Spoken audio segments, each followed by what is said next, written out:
नैनीताल में जो हुआ उसने पूरे देश को हिला कर रख दिया।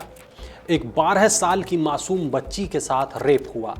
करीब 70 साल के आरोपी ने बच्ची को जान से मारने की धमकी भी दी। बच्ची की हालत ऐसी हो गई कि वो करीब 10 दिनों तक जमीन पर रेंगते हुए चली, ठीक से बैठ तक नहीं पाई।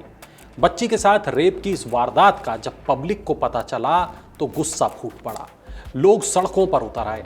चूंकि आरोपी दूसरे समुदाय से ताल्लुक रखता है, इसलिए उत्तेजित भीड़ ने एक खास धर्म विशेष के लोगों पर, उनके प्रतिष्ठानों पर निशाना साधा। अभी नैनीताल में तनावपूर्ण शांति है और शहर वापस अपनी गति में लौटता दिख रहा है। लेकिन इस मामले ने जो घाव बच्ची के जेहन पर दिए हैं, वो शायद ही अब कभी भर पाएंगे। जिस बालिका से रेप पर पूरा नैनीताल आक्रोश में है, उसकी दास्तां आंसुओं में डूबी है। दरिंदगी का शिकार हुई बच्ची एक ऐसे दर्द की गिरफ्त में है जहां उसका दिलो दिमाग सुन्न है। उसके शरीर की अथाह पीड़ा ऐसी है कि करीब 10 दिन तक वो लगभग रेंगते हुए चली और अब भी उसकी ठीक से बैठने की स्थिति नहीं है।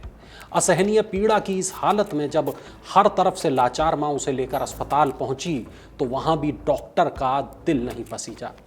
उन्होंने 12 साल की मासूम को बिना इलाज लौटाकर तड़पने के लिए छोड़ दिया।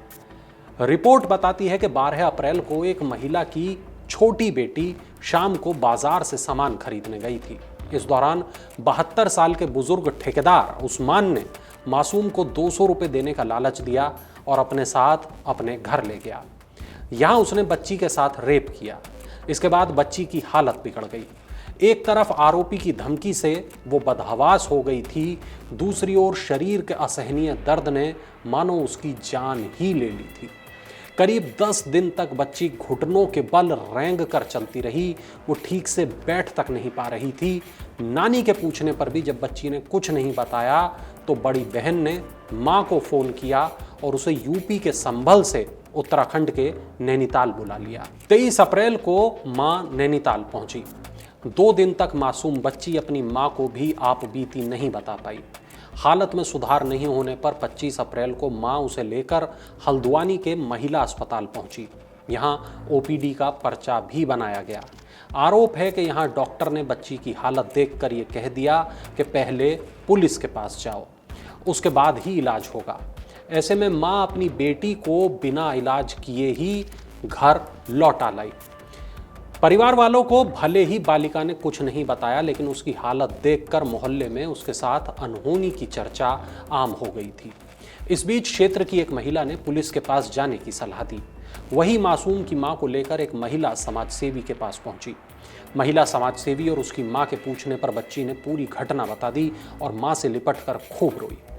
30 अप्रैल को बेटी से रेप की पूरी कहानी सुनने के बाद मां भी गुस्से में लाल हो गई, तमतमा गई। रेप की घटना को लेकर बवाल तो 19 दिन के बाद हुआ, लेकिन उससे पहले ही पीड़ित बालिका और उसकी बड़ी बहन ने स्कूल जाना छोड़ दिया था। दोनों ने नानी को 16 अप्रैल को स्कूल भेजा और अपनी टीसी कटवा ली।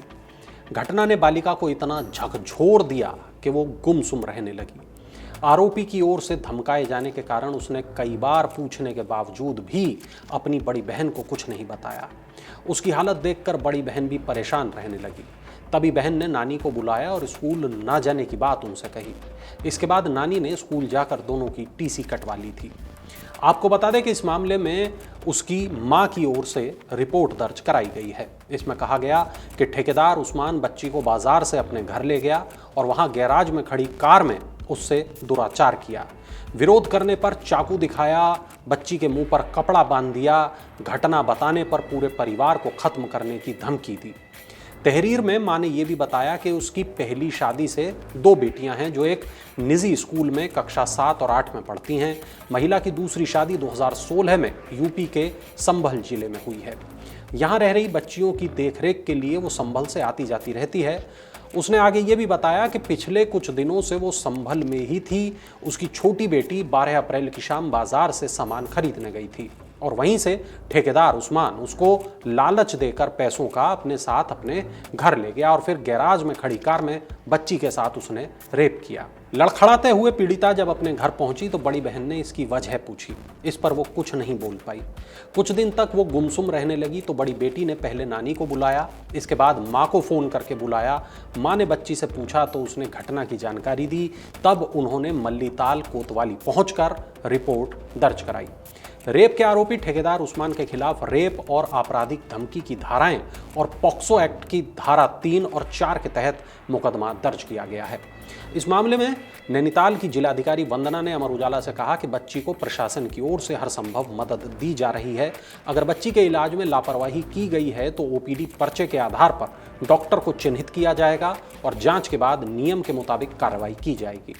जिलाधिकारी ने यह भी बताया कि स्पॉन्सरशिप योजना के तहत बच्ची को हर महीने 4,000 रुपए की मदद दी जाएगी। इसके अलावा रेप पीड़ित को राज्य विधिक सेवा प्राधिकरण की ओर से धनराशि दी जाएगी। समाज कल्याण विभाग की ओर से भी परिवार को आर्थिक सहायता देने की प्रक्रिया शुरू कर दी गई है। परिवार को पुलिस और प्रशासन ने कड़ी सुरक्षा में रखा है। बालिका और परिवार को सामान्य हालात में लौटाने के लिए 2 काउंसलर लगाए गए हैं। बालिका और परिवार दोनों की काउंसलिंग की जा रही है। राज्य के मुख्यमंत्री पुष्कर सिंह धामी ने भी पीड़ित परिवार से बात की। उन्होंने कहा कि दोनों बच्चियों की शिक्षा का खर्च अब सरकार उठाएगी। इसके अलावा परिवार की मदद के लिए सरकार हर कदम उठाएगी। खैर, इस पूरे मामले पर आपकी क्या राय है, कमेंट सेक्शन में हमें जरूर बताएं और ऐसी तमाम खबरों के लिए देखते रहें अमर उजाला। अगर आप ये वीडियो YouTube पर देख रहे हैं तो हमारे चैनल को सब्सक्राइब करें और बेल आइकन को दबाना ना भूलें। अगर आप Facebook पर ये वीडियो देख रहे हैं तो हमारे पेज को लाइक करें।